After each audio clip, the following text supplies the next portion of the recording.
Well, good morning. My name is Jackie Anderson. I'm an assistant dean at the University of St. Thomas, and I'd like to welcome you to the final session of our Fall 2020 online learning series. Thank you for joining us. Today's session is Push Your Career Forward in the New Year with executive recruiting expert David Magy. After this crazy year, 2021 could prove to be a pivotal year to move your career forward, and David will provide some key insights to do that very thing. But before I introduce David, I want to take a minute and preview the exciting new spring series we have in store for you in 2021. The series will start on Tuesday, February 2nd, with the topic of online influential communication, led by Scott Nelson, who teaches influential communication and executive education. Scott is going to highlight specific skills you can use in virtual meetings to be much more influential.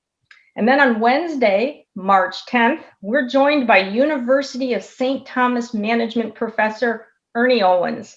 His topic will focus on project management, and the session is titled Managing the Tension Between Waterfall, Scrum, and Safe Project Management.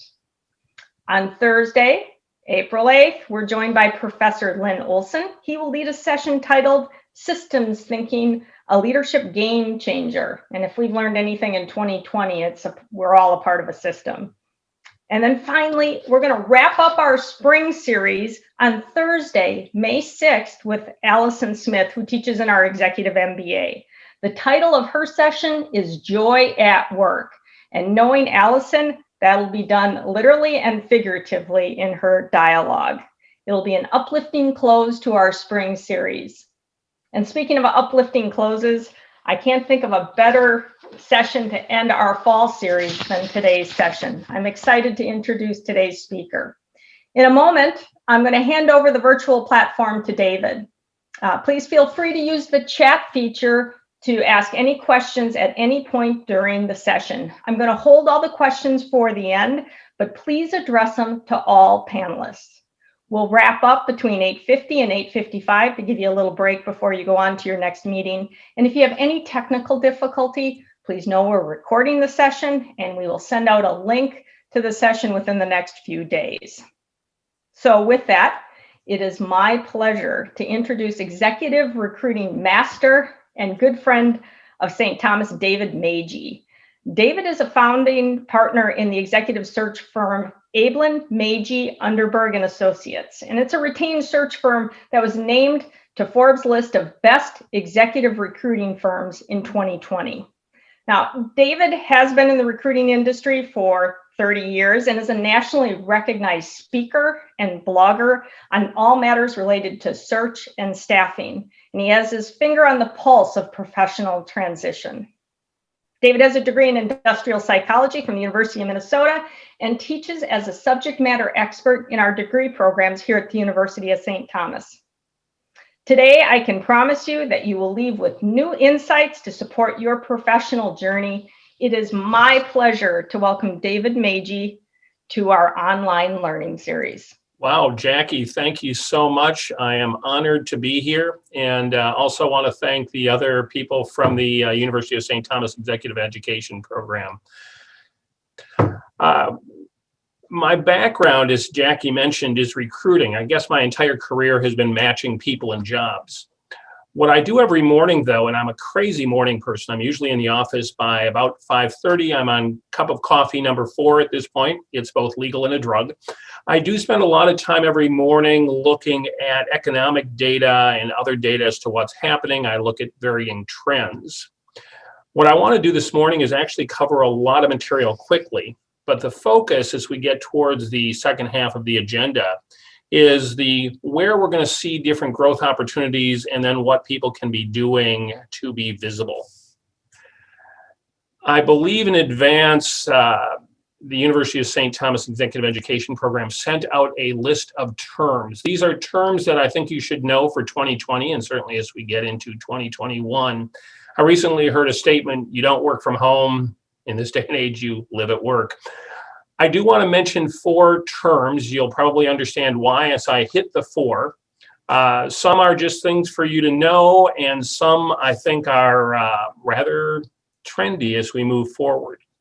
The first of the four that I want to mention from this list is phubbing. Phubbing is phone snubbing.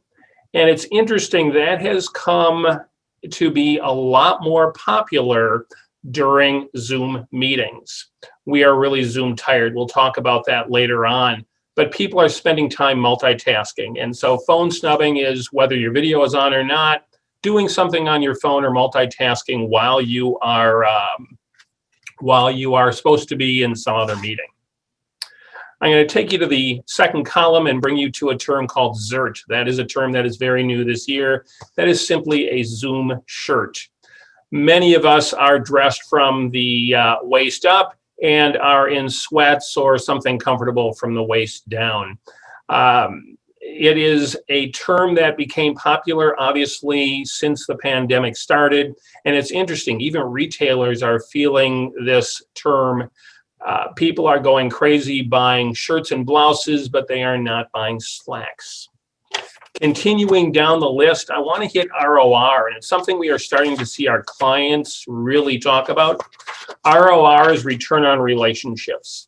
Companies always talk about B2B. We're a business-to-business organization. We're a B2C organization, business to consumer. But now they're starting to recognize the importance of relationships, and relationship maintenance is difficult at this time with our not being able to see each other in a traditional manner. So return on relationship is starting to be recognized as a way of measuring business. And I can tell you our clients are starting to use that terminology. And then finally, a term that's been with us forever, but is taking on new meaning, is BYOD or BYOT, bring your own device or bring your own technology. That acronym will likely change because now we're using our own device or our own technology at home. Again, we are working at home or living at work, whichever you want to call it. And how that is maintained, how security is maintained, how upgrades are done, et cetera, is becoming an interesting, very, very interesting topic of conversation within organizations. Let's talk about the pandemic and Zoom. We are Zoom tired. It's really the only way I can say it. We are COVID tired. We're wearing masks, and I'm just going to make a political announcement here. Just wear one. If nothing else, in the winter, they're warm. We're working from home, and we always wanted to work from home. I remember when we were doing searches pre-pandemic, where people would say, is there ever an opportunity to have flexible scheduling where I could work from home a day or two? Now we are working from home, and in all honesty, it's not what we planned, because not only are we working from home, but our spouses and partners are, as well as our children. So everybody is at home. We thought we were isolated during Zoom, but then we're really not, because everybody is with us. And because they are with us, we have interesting bandwidth problems. Zoom is the way we communicate now. Remember, we wanted to work from home. We think we're with people, but it's interesting, in Zoom meetings, we really can't talk over people. We can't have sidebar conversations. Now, Zoom is here to stay. I'm just going to tell you that.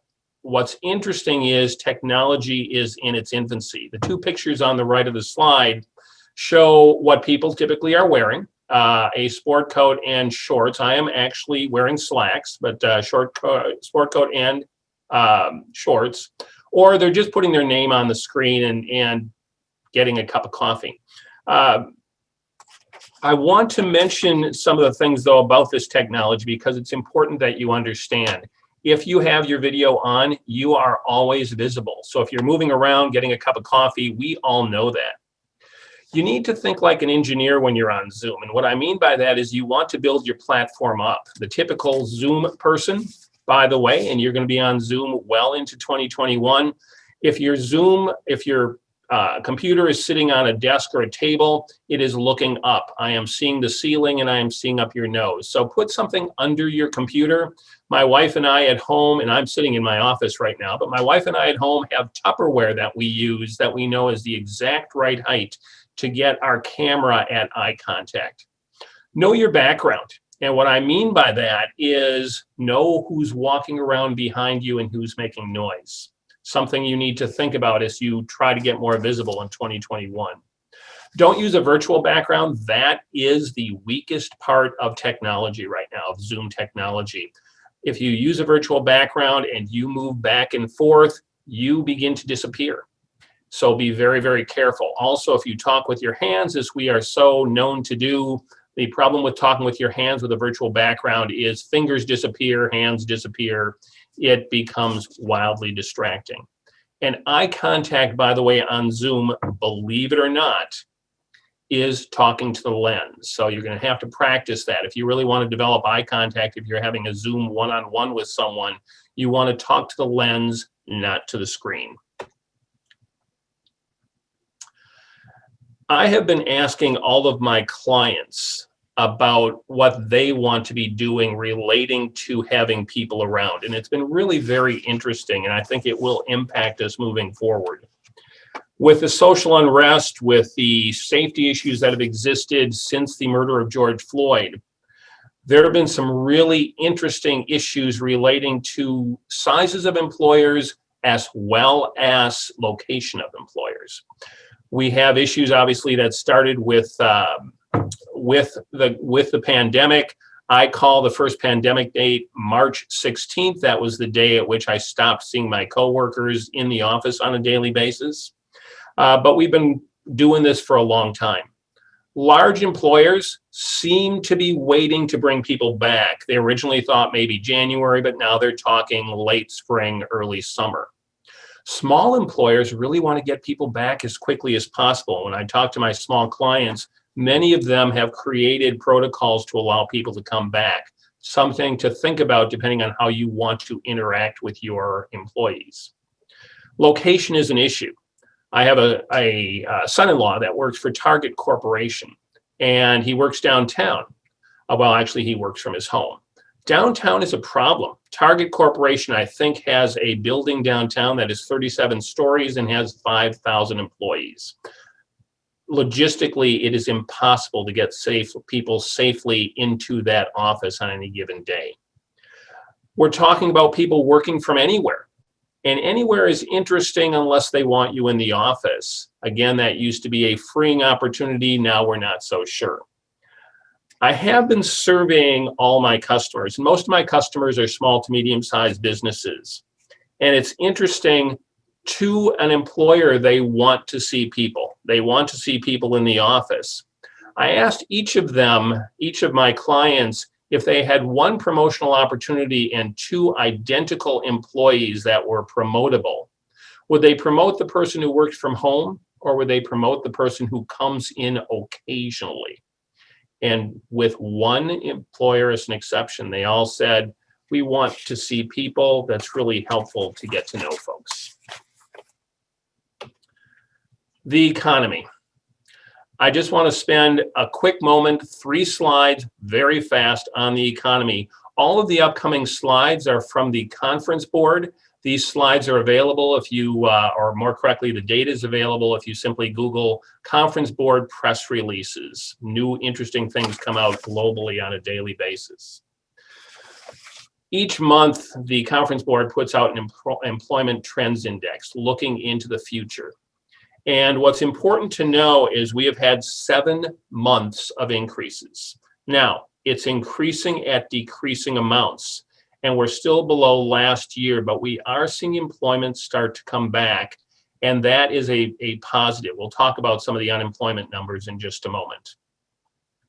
Same thing with the leading economic index. The conference board puts out an item on a monthly basis, and the next announcement, unfortunately, comes out tomorrow at 10 o'clock Eastern, 9 Central. But same thing, the leading economic indicators for the economy have been going up every month. They are going up at decreasing rates, and there is some concern that the first quarter will get flat and then increase as more and more people have the vaccine. Have access to the vaccine more correctly.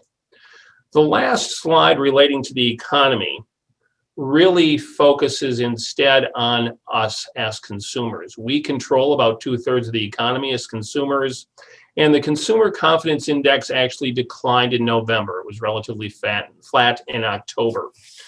We're seeing a slowdown in our confidence for a couple of reasons. One, until that vaccine is widely available, we're going to be a little bit sheepish about doing things. And we need, especially in the upper Midwest, to be able to get outside. And that is an important item. I know that we're being encouraged to eat and drink outside now, but it's Minnesota. Unemployment. When I was in college a long time ago, I took a labor economics course from Walter Heller. This was in the late 70s. But Walter Heller was the economic advisor to John F. Kennedy in the 60s, President Kennedy. Walter Heller defined full employment as 3 to 5% unemployment. Interestingly, the Obama administration defined full employment as 4 to 6% unemployment. The numbers are very, very interesting. Nationally, we are at 6.9. Actually, that should be updated. My apologies, 6.7% for November. My apologies on that. Minnesota is always behind in putting numbers together. So our October stats and September stats are there, usually overstated for the Twin Cities, by the way. And I know we've dropped into the 4s for the Twin Cities more realistically. Interestingly, the unemployment rate for people with a college degree that are 25 and older is 4.2%. So that's considered pretty healthy. Now, why are the numbers high and what is behind the numbers? The Conference Board, my favorite economic organization, had an interesting webinar that talked about what was behind those numbers in the 6s and above. A lot of it is people are assuming that their layoff was temporary and that they are likely to be recalled. So many people are sitting on the sidelines for a variety of different reasons. One is they have to homeschool their kids. 2 is their employer has downsized, but that downsized people are viewing as temporary. So a lot of the people that are unemployed are waiting to be recalled. What is interesting is a sidebar. One of the signs of a strong economy is when people do indeed quit their job proactively. And that is still happening even in this economy. People are saying, you know what, I can quit and I know I can become reemployed. We are seeing the economy come back. I'm seeing my sector be very positive. And as a result, I can actually proactively quit and devote full time to looking. The title of this presentation is Push Your Career Forward in the New Year. And this is a real opportunity for those of you that want to move internally or potentially move externally. And we'll be doing a poll in a couple of minutes to confidentially talk about that. This is an anecdotal slide based on data that I gather. What I can tell you is the 4 items that are bolded and semi-italicized are what all of my clients are looking for, regardless of the position. We work at the director, VP, and C-suite level, and all of my clients want people who are up to date in their education, who really speak business, not just one function, who focus on accomplishments and are comfortable doing both strategy and tactical work. What I can tell you is that all of our clients anticipate movement, and a lot of that movement is retirement focused. We are going to be seeing a lot of people retiring over the years. Companies are indeed investing, and we are seeing that. We've gotten all of a sudden very busy in the 4th quarter with companies saying, okay, we want to bring on new staff and upgraded staff as we get into the 1st quarter of 2021. And what's interesting is when our clients do advertise, one of the things that they say is that we can't find the right people. We're getting a lot of responses, but we're not getting the right responses. At the beginning of each year, so I will be doing this over the next couple of weeks, at the beginning of each year, I take a look at where I can get ideas on business trends, new business opportunities through varying websites. And these are all working websites as of this morning. I checked them out early to make sure they were working. And by the way, this PowerPoint will be coming to you from the University of St. Thomas in the future, so you'll be getting all of this data. But these are in order that I find value. Wunderman Thompson, by the way, is the old J. Walter Thompson organization, marketing and branding organization.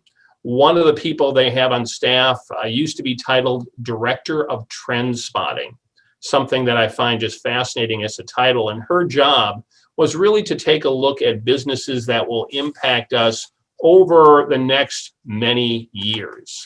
The other websites also have items on businesses that are growing, etc. Each year, Wunderman Thompson puts out something called the Future 100, Trends and Changes to Watch. This is their 2020 slide. It came out in January of this year. They did send out an update that I will show you in just a moment.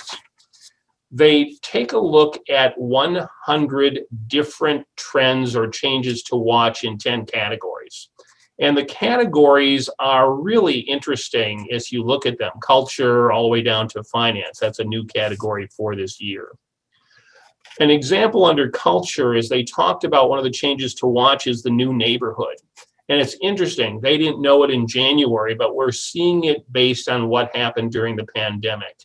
You had a lot of people getting together with neighbors, doing socially distanced bonfires in their cul-de-sac or on their driveway or in their backyards. And they actually called it the new neighborhood or social hubs, a very interesting trend. Under tech and innovation, and I'm not going to go through every one of these, there's a lot of material yet to cover. One of the trends that they saw was something called protective technology. And protective technology is not only data privacy, but it's also technology you can put in your home relating to air quality monitors or just checking the health and safety of something as simple as your water.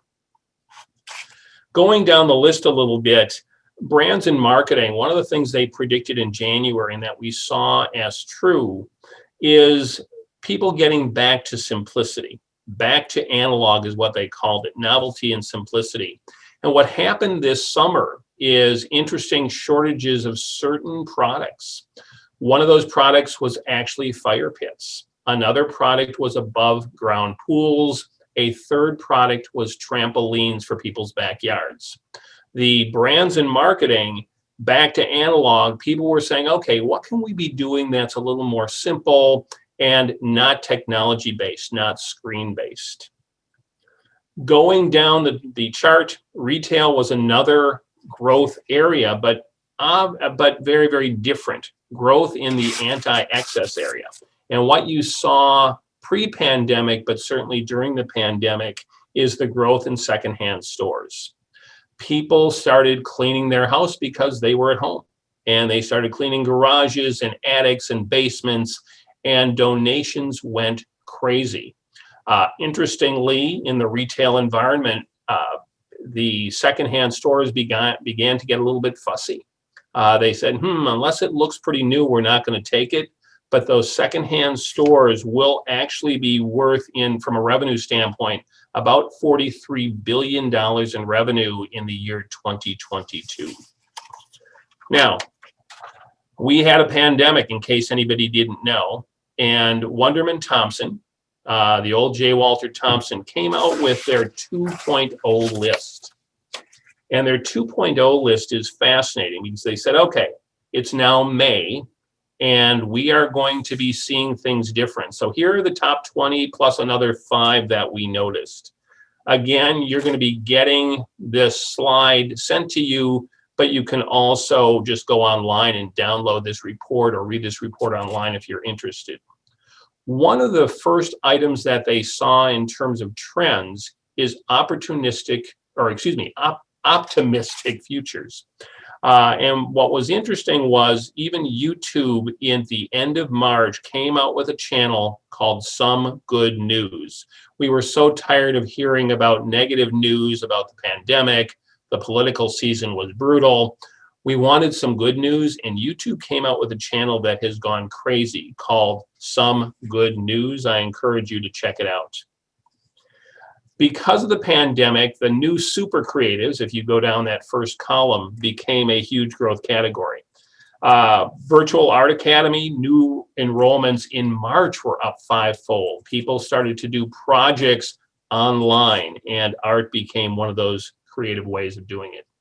Unconventional brand actions. 90% of consumers say that brands have a responsibility to take care of the planet. And as a result of that, brands are really talking about some of the things that they are doing to really help the world be a better place. And we as consumers, again, we control about 2/3 of the economy. we as consumers are buying from those companies. Going to the bottom of that column, the anti-excess consumerism, sustainability of a purchase. We're buying things that we think are going to last a long time. And then interestingly, the new superstore, and this has really impacted businesses today, the top of the right column. Restaurants are now selling very high-end ingredients. And it's interesting, they have to, while they're trying to make their money on takeout and the limited either inside dining when we could or outdoor dining that we're going to have this winter. That'll be interesting to see how they handle that. Restaurants are now selling actually packages of ingredients where you can make some of their signature dishes at home. It's interesting, it really has impacted the food industry and certainly the hospitality industry. But wait, J. Walter Thompson came out with 5 new trends as well, one of which is the new language of advertising. And I need you to think about some of the ads you've seen for alcohol.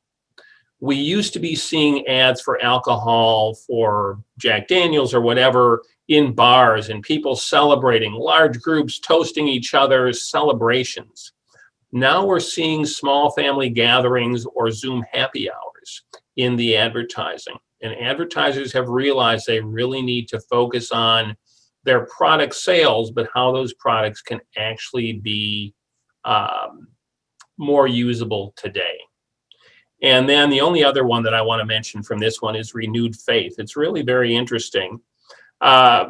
We pray to cope with adversity. And it's interesting, the organizations, synagogues, churches, mosques, etc., have actually seen a growth in terms of their membership. And there's an organization called Pray Incorporated that publish and streams religious content. Their business is booming. It has gone way up this year. Unbelievable. The Balance put out a list at the beginning of the year also on small business opportunities for 2020. It's the same list they put out in 2019, interestingly. And there are a couple of opportunities if you're looking at growth categories that you need to look at. One is FBA sales, that's fulfillment by Amazon, in case you were wondering. But continuing on that chart for just a moment and not spending a lot of time on it, is meal kit sales and delivery. This was put out pre-pandemic, this list. Actually, it was put out in 2019. And you are seeing that entire area go crazy.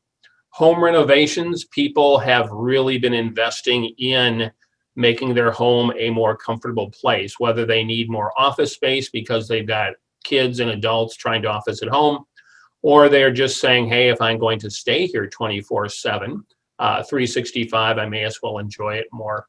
That entire industry, whether it's the Home Depots and Lowe's and Menards, or whether it is the construction renovation portion of construction, that area is going crazy. Markets on wheels have also gone crazy. During the summer, you saw a lot of locations where you could get state fair food. In fact, they continue those now. I know that our local Hy-Vee just a couple of weeks ago had 5 food trucks, and it was fun to support those organizations. But markets on wheels are indeed growing. Now, I'm not necessarily suggesting you become a driver for one of those markets, although that could be fun. I am suggesting, though, that everything that is sold in a food truck comes differently than it does to a restaurant. Food packaging, preparation equipment, stoves, refrigerators, so on and so forth. Even the truck itself is indeed a business category, and those business categories are going crazy. So this is the where in terms of businesses happening. The last slide I want to show you on the where is something from 2014, believe it or not. It's also from J. Walter Thompson. These are trends that will define and shape our future for multiple years. If you Google on YouTube J. Walter Thompson trend videos, you'll find them starting in either 08 or 09.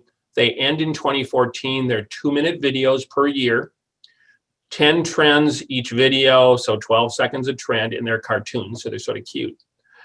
There was something on the 2014 chart that was very, very interesting, though. There were two trends that were opposing each other. One is the age of impatience. And we now are growing more impatient, and we expect Google results instantaneously. When we don't know something, when we want to see something, we are online doing it. And online usage is going crazy. Parents used to rebel against their kids being online. Now they're supporting their kids being online because that's the way they're learning. At the same time, one of the trends we're seeing now is raging against the machine. We are tired of being online. We are tired of being tethered. And the result of that is a number of hospitality changes that have been made during the pandemic, where we can actually go places that are considered safe. They're actually bunker condos where you can rent them in sort of out in the wilderness. You can go camping, you can go hiking, you can do things outside and be cut off from technology. And that is considered a growth category. So we've talked about the where, and the where is lovely.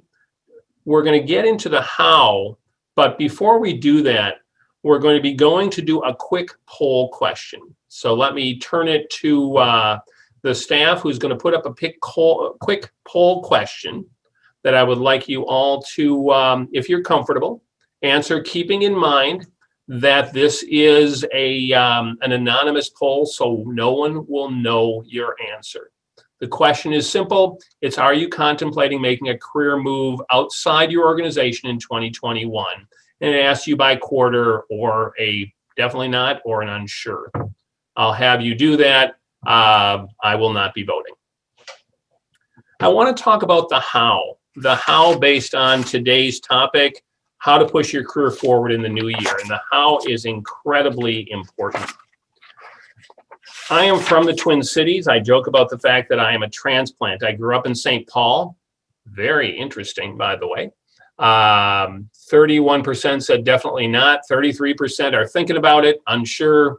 The remainder, the other third, roughly, just over a third, are looking. And Q1 is a common time, by the way, for people to make a move.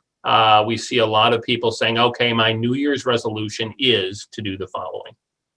Anyway, back to networking. I am a transplant. I grew up in St. Paul and now live on the Minneapolis side of the river. I have a mixed marriage. I married a Minneapolis girl, and of course, we're living on her side of the river. If you live in any other large city in the country, St. Louis, Denver, LA, New York, Miami, pick a large city, 50% of how you're going to find your next job, how you are going to make your move in any year, is based on your network. The Twin Cities, it's actually higher. It's 70 to 80%. And the reason for that is most people don't move. They simply change employers. Now, I've had this company, we're in our 25th year. That said, I've had 5 different employers in my past. And I've only changed my home zip code once. People stay here, and as a result, that makes our networking much more important here than any other place. I don't want to read this slide to you, but there are 4 items that I think are really important. One is, we think about networking when we're in transition or when we decide to make a move. And networking is something you should do when you don't need to. Make friends even when you don't need them. It's something you should be doing all the time. The act like a host, not a guest is something that needs explaining. If you are in a Zoom meeting and you see someone that you know on Zoom, while I know that's multitasking or a sub-definition of phubbing, send them a chat saying, hey, great to see you. Let's connect after this meeting. You don't want to be doing chat during the meeting, but let's connect after the meeting.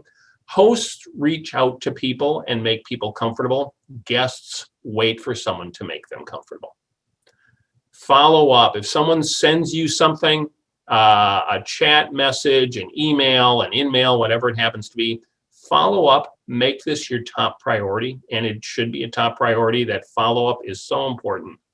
And then the keep in touch. This is the commonly forgotten item. We get so busy. I know we're going to go crazy busy as we get into 2021. Make sure you spend some time actively networking. Now, Networking is a term that scares introverts. Oftentimes people think of networking as an extroverted activity. Networking is actually a subset of visibility. Being visible is very important, and you need to be visible. And while networking is the #1 way to do it, I am going to encourage you to do other things. One is that nebulous term professional activity. When we look for people, and I'm oftentimes asked where we find people, we don't go to LinkedIn. We look at people's professional associations and industry associations involvement. So we actually join them as a search firm. We want you to be professionally active, not just joining, but actually getting on a committee or doing something more visible. If you're an introvert, the best committee to be on, believe it or not, is the welcome committee. And I know that sounds very counterintuitive, but being on the welcoming committee forces you to be at every meeting. And it gives you a script. It's, hey, welcome to the meeting. What's your name? Or just sending someone a chat message if we're still doing it on Zoom, welcome. But it gets your name in the directory. Professional activity also is being active on LinkedIn. If we do a LinkedIn search, which is very rare, but if we do a LinkedIn search, the names that come up on top are not just the ones with the right keywords, but they're also the people that are the most active. So if you are commenting on people's comments and posts, etc., your LinkedIn score, if you will continue to go up. I will encourage you to be proactive as well. Write or present, respond to a blog, write a LinkedIn comment, post an article. These are easy things to do and things that can be done without actually talking to anybody. ExecuNet is one of the organizations that was listed on my list of resources. And they came out with a list of things you should be doing from a networking standpoint. And there are just a couple that I want to mention very, very briefly. One is you should have a strategy. And we're going to talk about that in just a moment. You should develop an actual weekly networking list. Who do you want to approach? Now, I say make time for lunch. I know that later today I'm having a Zoom happy hour with a colleague. Make time to see people. And this is going to be at the end of the day over I know I'm going to have a cocktail, over a cocktail. Make time for those meetings. It's something that you can be doing very, very easily. But again, do it with some sort of strategy, and we'll talk about that in a moment. And then finally, never walk into a meeting empty-handed. Before you even have a Zoom meeting with someone that you know, Google them, Google their company, Google their industry. Make sure you've got some data. There might be new information on their bio. There might be new information on their LinkedIn page. There might be new information if you're Facebook friends on their Facebook page. Find out what's happening with their company so that you have some information to go into that meeting with. Contacts. I am a firm believer that all people are created equally with one exception, and that exception is related to networking. Not everybody is as valuable from a networking standpoint as others, and so I actually have a grading scheme for a networking list. So if you have a network database, whether it's LinkedIn or some sort of spreadsheet, I encourage you to think about everybody in two different ways. And I know this sounds a little bit contrived, but it's actually a rather important way if you are networking to make sure you're getting the biggest bang for your time. One is how friendly a person is to you. Now, we all can, talk about people that we know.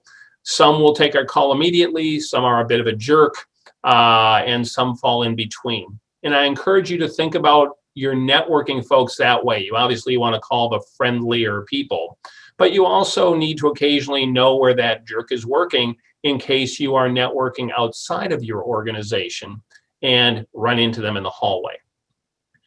The second part of this grading mechanism, though, is actually the most important, and that relates to how helpful people are likely to be. An A on the helpful scale could be someone that is very, very well connected. They're sitting on a nonprofit board, or they actually have the power to hire you.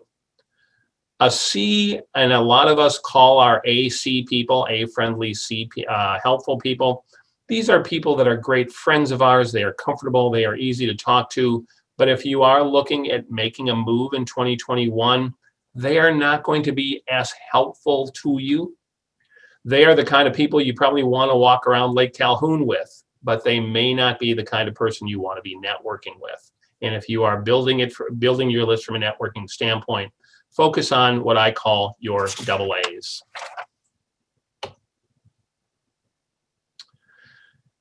When you are planning your presence live or Zoom, make sure that you do these items. The fourth one is pretty simple, but a post-COVID reminder, always make sure you have business cards with you. I do want to mention that you need to plan your introduction. What do you want to say about yourself, depending on the event you're at? And prepare your small talk. No one wants to hear about the weather. No one wants to hear about politics. We're tired of politics. And frankly, we're tired of weather also. If you are looking for something that is just unusual to talk about, I encourage you to actually Google News of the Weird. There's some wonderful websites that will come up, and you will come up with some very, very interesting and unusual items to throw into any conversation. Remember eye contact, and eye contact is talking to that camera. Regardless of how we are seen, whether it is in person or on Zoom, we are judged initially 60% based on our physical appearance, how we show up. And so it's important you know how you show up on Zoom. If we are on the phone, we're judged initially in the first 5 to 10 minutes on how we sound. We probably all watch the show The Voice or The Masked Singer or whatever it's called. Frankly, I've never seen any of them, but the concept is the same. We judge people by how we sound and how we look. As a result of that, you need to recognize that you need a good zert, a Zoom shirt or Zoom blouse. You need to make sure that you are articulate and that you have some sort of voice mechanism that doesn't make you sound like you are in a cave. At some point, you're going to reach out to people as you try to be more visible and move your career forward in the new year. That could be an internal email to someone or email to someone. That could be external. Right now, I get approximately 160 emails a day. That's just an average. And some I could wish I could tell you I open them all. I don't. I wish I had time to open them all. That said, the ones that I get to open are the ones that have the most interesting subject line. The subject line, if you are trying to get my attention as an example, has to tell me how you got to me. If I don't know you, I was referred by, it could be, I attended your webinar. Something that tells me who you are and what you're seeking or why I should open it. I get a lot of unsolicited emails that just say introduction. I have no idea what that is, but it could say introduction referred by Jackie Anderson. If you do that, that is definitely going to get my attention. I happen to like Jackie, and as a result, I'm going to open that email ahead of others. So that subject line you should think about as prime real estate, and make sure you personalize it. Same thing with in-mails. If you are reaching out to someone on LinkedIn and you want to get to know them, send them a personal message as part of your invitation. Just don't send the standard. The statistics on LinkedIn actually say that you are more likely to get accepted by people that you engage in with a conversation, a personalized note, than if you just send the standard. And finally, before we open it up to questions, I want to talk about social media. And I simply want to tell you to be careful. Even though we think we're doing private chats or private messages, we have to assume that you are having a dialogue in front of everybody on social media. Now, there are two examples of people that thought they were very, very smart that made huge mistakes. One is Congressman Anthony Weiner. He obviously thought he was doing private tweets, and he did jail time as a result of that.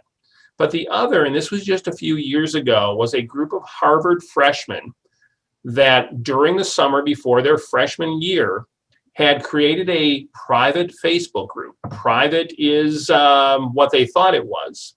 And to be part of this group, you had to do something. You actually had to trade some sort of meme that was either sexually or racially explicit. It was horrible. Harvard found out, and right before they were about to start their freshman year, they were all kicked out of Harvard. That would be a tough message to tell your parents when they get home. So if you are on social media, if you're posting on LinkedIn, or if you use Facebook, whatever you happen to use, or Instagram, or one of the hundreds of others, remember you're having a dialogue with everybody on your list, and maybe then some. And if you really want to know how you show up, Google yourself. You will find some very, very interesting items. With that, let me turn it over to, I think, Jackie, are you going to be Yes. doing the questions? Let me turn it over to you, and I will answer anything you've got for me, or at least I'll try to. Well, as you can imagine, we've had quite a few questions come through. I'm going to try to group them and try to get at least 3 questions in, if you're okay with that. I'm great with it. Okay, the first one is related to LinkedIn, and there's a couple questions in this category. For job seekers, what is the importance of visibility with LinkedIn activity? How does that help in the overall pursuit of a new role? And is updating my LinkedIn profile, regardless of the reason, going to create questions for me at work? Wow, very, very complex question. And there are books and blogs and all sorts of things on LinkedIn that will be from people that are way smarter than I am on LinkedIn. LinkedIn's algorithms, I don't pretend to understand, and they change them all the time. But the more active you are on LinkedIn, the higher you come up in searches. Now, there's certain keywords for your industry and your function that you're certainly going to want to have listed. But if you are commenting on LinkedIn, other people's articles that they post or postings, you will actually go up in rating. So if you and I are equally rated, Jackie, but you're commenting all the time, you are going to come out ahead of me. Next, the second part of that question is, will people notice internally? It's possible. You want to maintain a cadence, and that cadence is you always want to be doing something. You just don't want to start all of a sudden. But the second part of that, if I may be so bold, is just like Facebook. If you accept someone on LinkedIn, everybody that follows you will know or has the potential to know. If you drop someone from LinkedIn or Facebook, no one knows unless they actively follow you. So you might want to selectively let some people go that you might not want to have see your activities. You can change your privacy settings, but keep in mind, if you change your privacy settings, it's difficult to do by individual. I want Jackie to see things, but not someone else. That's difficult to do and difficult to manage. So be careful just blanketly changing your privacy settings. All right, thank you for that. Sure. The next question, can you say a little more about comments from employers who say, I can't find the right talent? This is so frustrating for people looking.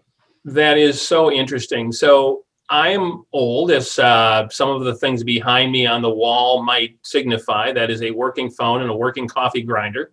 Yes, that phone actually works if I plugged it in. The problem is you can't dial it. You have to click, and there's no operator to click to. Either way, I remember when people job hunted, they actually had to write a letter or type a letter or word process a letter, put it in an envelope, print out a resume, put stamps on it, bring it to the post office, or put it out in the mail, whatever it was.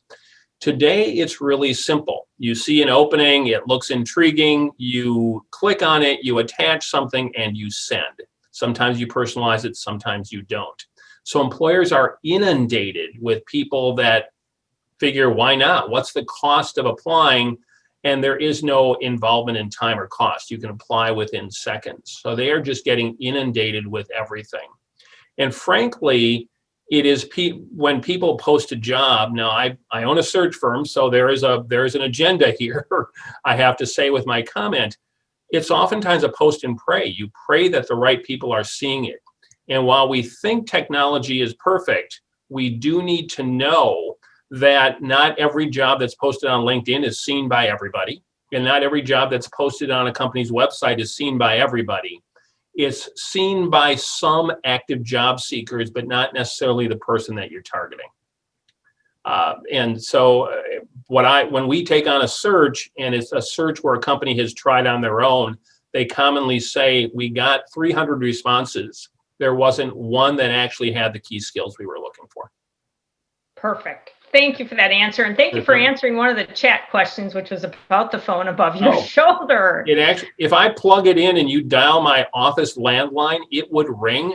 The problem is you actually have to stand next to it because you've got an earpiece and a mouthpiece, and the mouthpiece is literally attached to the unit. That's amazing. Yeah. All right. I'm going to try to get in one more question before we try to tie up today's session. It's a general question. How do outsiders, such as recruiters, easily find me? Oh, goodness. And that goes back to one of the slides from before. Easily means being visible, and being visible means being professionally active. I hate to sound like a broken record, but I want so badly to find people. So we actually, as a recruiting organization, join professional associations. That gives us access to directories. We join industry associations, and we don't lie about who we are. We're a search firm. We just pay whatever fee there is, and we actually, as a result, get access. We look for people who might have written an article. And even if you're in transition and the article is finding a job during the pandemic, and it's, every professional association and industry association is looking for someone who will write a simple article, 3 paragraphs. You do not need to be a literary scholar to be able to do this. We will, at some point, once we find you, look you up on LinkedIn, and we'll do that because LinkedIn is a universal communicator. We can email you easily, but we may not be able to find your email address in the professional association directory. So we will check you out, and if we check out your LinkedIn profile, we'll check your level of activity, and we'll also make sure that whatever title you listed in your professional association directory is the same as it is in LinkedIn. We want you to be as truthful as possible. Perfect. Well, unfortunately, we're running out of time. We still have a lot more questions, but I am so grateful for the time you've taken to share your expertise with us. So thank you, David Magy, for joining us. And a couple of quick closing comments as we wrap up our fall online learning series. We hope you enjoyed our sessions this fall. Look for the spring link to the spring series. It's going to come in through the chat. It's already there. And also the website will go live tomorrow. And the first topic is on Tuesday, February 2nd, online influential communication led by Scott Nelson. I also want to thank my entire team. Online learning series this entire year. We went to a weekly session in the summer, and they are the best team in the business. So I'm grateful for that. And for all of you, thank you for joining us on the wild ride we now call 2020. And we look forward to seeing you in 2021. We will continue with our virtual courses. And then we are optimistic that by summer, we'll be holding some in-person courses. So if you're looking to up your skills, take a look at the website. And finally, please let me extend my genuine gratitude for your support this past year. Please know you have friends at the University of St. Thomas. So we wish you happy holidays, be safe, be well. Thank you, and we'll see you next year. Jackie, if I may say one last thing real quickly. Please. The PowerPoint has my email address on it, and if you email me questions that didn't get covered, I will respond, but remember to use that subject line so I know how you found me. And the other thing is I encourage you all to stay up till midnight on December 31st, just to make sure 2020 ends. David, thank you for your generosity on the email and for your remarks. Everyone, be well. We'll see you next year.